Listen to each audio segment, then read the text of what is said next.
Hello everybody, my name is Shankarji. Now we'll discuss chapter 3 in Civics. What is government? Every country needs a government to make decisions and to get things done. And this government is an organization run by a particular group of people and who take care of all the various aspects of the country. For example, the government might decide how much electricity is needed for various states or provinces inside the country. There are various departments inside the government of a country, for example, the electricity department, the educational departments, postal services department for collecting and sending mails all over the country. Our postal services also take care of international mail services as well. Then we also have the cargo mail services as well, the railway department. Then we have the roadway department. Then we have defense, like our Indian Army, Navy and Air Force. So all these are part of our Indian defense. And then we have the health department, etc. So the government of India is completely responsible for all the departments in the country, because it has to make sure that all these departments are running smoothly and efficiently. Then the government is completely responsible for protecting its boundaries and maintaining peaceful relations with its neighbors. Because just like we are living in our society and we have neighbors living nearby us, so it's our duty and responsibility to live peacefully with our neighbors. The government is also responsible for ensuring that all its citizens enough food to eat, good, clean and healthy water to drink, and have good health facilities as well. The government of a country also has a special responsibility of assisting people during times of natural disasters. And then the government of a country also has to settle disputes between its various citizens. One of the major functions of a government of a country is to maintain law and order throughout the country. Then only the country can run smoothly and efficiently. In order to perform these major functions, the government makes and implements various rules to get things done from time to time. So in other words, the government has to be well organized to make certain rules and implement certain rules or decisions. So that's why the government of a country is usually very well organized. The next topic is levels of government. So we have three main levels of the government of India. We have the local government, we have the state government, and then we have the national or the central government. Our country, India, is divided into various states, and each and every state is divided into various districts. And the various districts consists of various groups of villages. So the local government is a part of government India which mainly deals with the villages in a particular area. Then the state government deals with the various districts in a particular region or a particular state. And then the central or the national government deals with our entire country India. It deals with all the states and all the districts and all the villages. For efficient administration of our country, now we'll move further. We'll study this next topic. The topic is laws and the government. So the government makes laws and all its citizens has to follow these laws, as this is the only way governments can function smoothly and efficiently.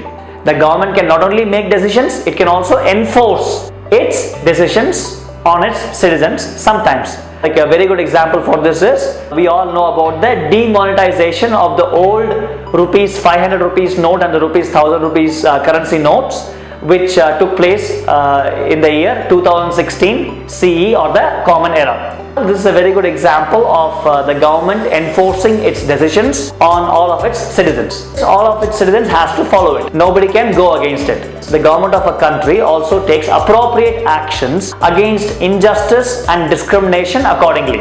We'll discuss this topic. Types of government. There are various types of government. For example, we have democracy, we have monarchy, oligarchy, aristocracy. Aristocracy means the government is ruled by the rich people, people who have lots of money. Oligarchy is a government which is ruled by a particular group of people only. Democracy is that type of government in which the people of a country are the supreme authority. Democracy is the government for the people, by the people and of the people. So the people choose their leaders, or in other words, the people elect their leaders during elections by using their unique right known as the right to vote. So that's why this is the most important feature of democracy. Timely elections are done and people of the country express their opinion. Like certain group of people might like this candidate, certain other group of people might like some other candidate. So the candidate with the majority wins, and that person is chosen as or elected as the leader of that country.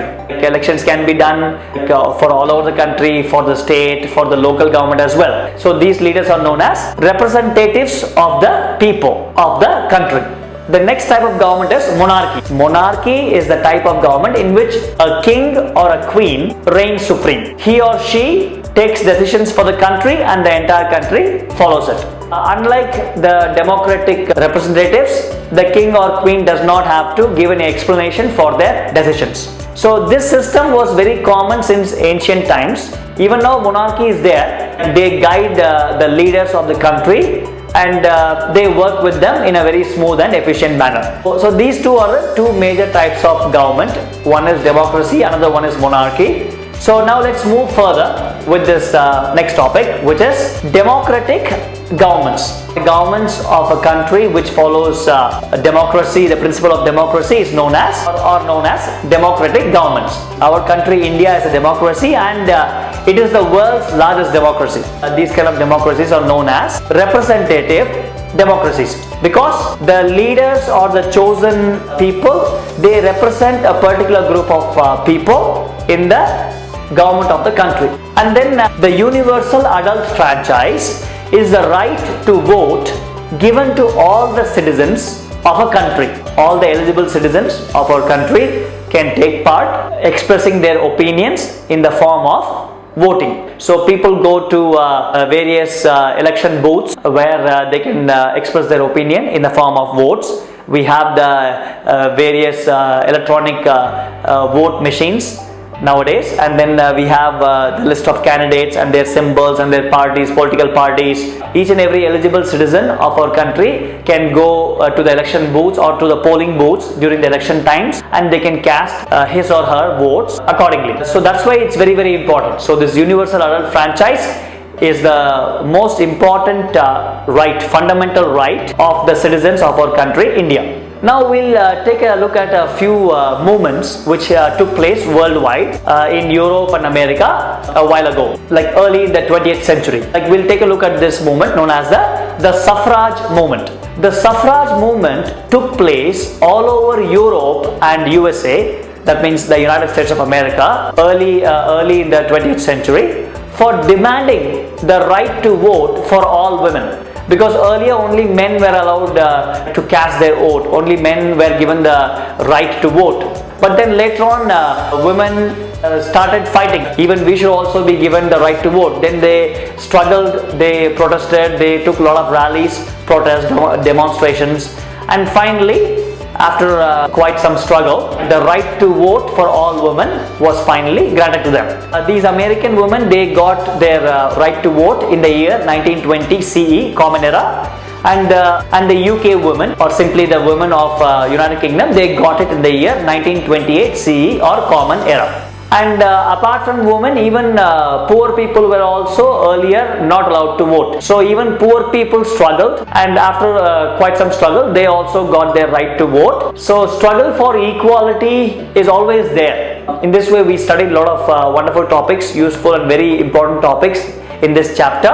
Try to learn more about the governments of our country, India, and also other governments worldwide, and try to compare like how our country's government works. If you have some additional information, you can add it to the existing knowledge which we have. And if you have any doubts or suggestions, you can let us know in the comment section below. Thank you so much. Have a great day.